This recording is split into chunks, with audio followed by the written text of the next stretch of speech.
Kung magkataong magharap si Adult Gon at Meruem, giging isang matinding laban ito na puno ng tensyon at hindi tiyak na kalalabasan. Parehong kilalang malakas na karakter sa Hunter x Hunter. Ngunit may iba't ibang katangian at antas ng kapangyarihan na dapat isaalang-alang sa isang teorya ng kanilang pagtatagpo. Si Gon Freak sa kanyang normal na anyo ay isa ng kahangahangang hunter. Gayunpaman sa kanyang adult Gon form, nakamit niya ang isang malupit na napakatinding antas ng lakas na halos kapantay ng mga malalakas na nilalang, katulad ni Meruem.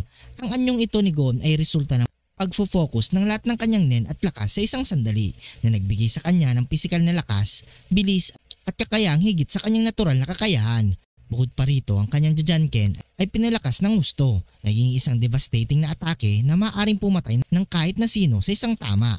Gayunpaman, ang form na ito ay may matinding limitasyon. Una, ito ay isang form na nagpapakita ng pinakasukdulang potensyal ni Gon, ngunit kapalit nito ang kanyang buhay. Nangangahulugan nito na ang form na ito ay panandalian lamang at hindi mapapanatili ng matagal. Pangalawa, pagkatapos ng paggamit ng adult Gon form, mawawala kay Gon ang kakayahan niyang gumamit ng Nen at ang kanyang katawan ay bumabalik sa isang malubhang kondisyon na halos wala ng buhay. Si Meruem sa kabilang banda ay ang pinakamalakas na Chimera Ant King.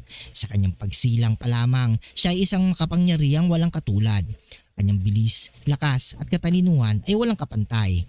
Bukod pa rito ay nag-evolve pagkatapos niyang kainin ang mga leader ng kalaban na nagbigay sa kanya ng karagdagang kakayahan na magpalakas sa kanyang Nen.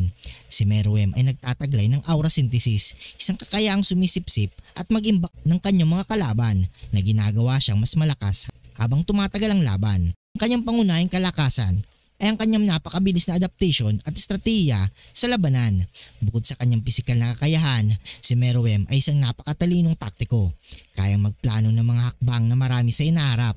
Ang kanyang Royal Guard ay sapat na malakas upang makipagsabayan sa kahit na sinong hunter. Ngunit si Meruem ay higit pa sa kanila. Kung pag-uusapan ng tagisan ng lakas at bilis, malinaw na si Meruem ay isang makapangyarihan nilalang na hindi basta-basta matatalo. Kung magtatagpo ang dalawang ito, magiging isang labanan nito ng purong kapangyarihan at diskarte. Sa simula, maaring magawang bigyan ni Adult Gon ng malakas na atake si Meruem gamit ang kanyang Jajanken. Ngunit si Meruem ay hindi isang kalaban na madaling mawawala ng composure. Sa bawat atake ni Gon, maaring mabilis na mag-adapt si Meruem at magsimula ng kontra-atake. Bagaman si Adult Gon ay may napakalakas na atake, si Meruem ay may kalamangan pagdating sa tibay, katalinuhan at kakayahang mag-adjust sa anumang sitwasyon. Kung magtatagal ang laban, maaring magising si Meruem sa taktikang ipapakita ni Gon, gagamitin ito laban sa kanya.